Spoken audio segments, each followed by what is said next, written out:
There was a young man named James who lived in a small town with his mother, Mary. James was ambitious, always striving to succeed in his career and life.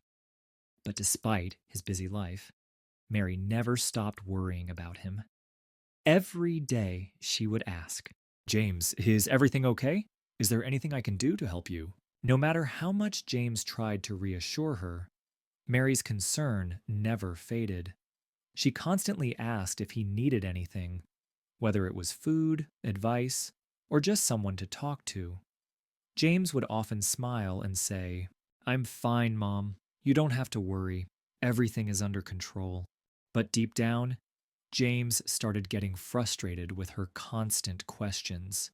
He felt like she didn't understand the complexity of his life. He felt burdened by her worries and her inability to contribute in ways he thought mattered. One day, after a particularly stressful week at work, James reached his breaking point. His mother once again asked him, "James, can I help you with something? You look so troubled. Is there anything I can do?" she asked politely. James irritated and snapped on his mother. "What can you possibly do, Mom? You don't even know what I'm going through. You don't work. You don't study. You don't understand how to help me. How will you solve my problems? Stop bothering me with the same questions every day." Mary was taken aback. She had never expected such harsh words from her son, who she loved dearly. But she said nothing. She simply turned away, her heart heavy, but her love for him unchanged. She knew her son didn't mean it. He was just stressed, overwhelmed by the world outside. But it hurt nonetheless. The following days were filled with an awkward silence. James continued to bury himself in his work, and Mary quietly continued with her daily chores. She had no way to fix his problems, no knowledge of the complexities of his job or personal struggles. One day, Mary decided to visit a distant village to meet a few old friends. James didn't object. In fact, he barely even noticed when she left. He was busy with his own problems, his own world. But as the days went by, a strange emptiness began to settle inside him. He came home to a quiet house with no one asking if he had eaten or how his day had been.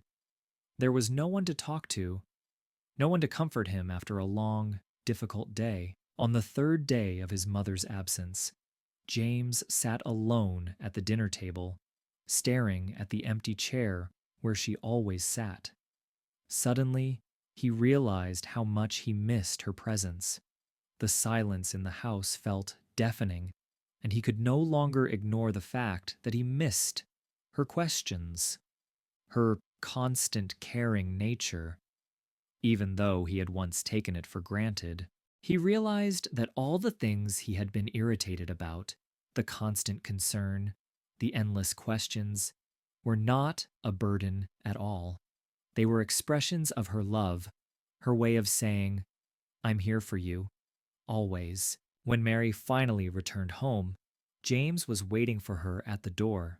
As soon as she stepped inside, he rushed to her, hugged her tightly, and said, "Mom, I'm sorry for everything I said. I was frustrated, but I see now how much you care. You've always been there for me in ways I didn't understand." Mary smiled, her eyes filled with tears of joy. She had known her son would come to realize the value of her love. She didn't need to study or work to solve his problems. She only needed to be there, to love him unconditionally, and to support him in whatever way she could. From that day on, James never took his mother's love for granted again. He realized that her wisdom, built over years of life experience, was priceless. Years later, as James became a father himself, he reflected on his relationship with his own mother. He understood, in a way he never had before, the depth of her sacrifice, her love, and her strength. James called his mother one evening, just to hear her voice, and thanked her for everything. He said, "Mom, you were always there for me, and I see now how much that mattered. I promise to always be there for my children, just like you were for me." A mother's love is a silent strength that doesn't seek recognition. It is constant, unyielding, and never asks for anything in return. Before getting angry or frustrated with your mother, take a moment to think she is not the reason for your problems. Appreciate her love and sacrifices. If you enjoyed this video, please like, share, comment, and subscribe for more.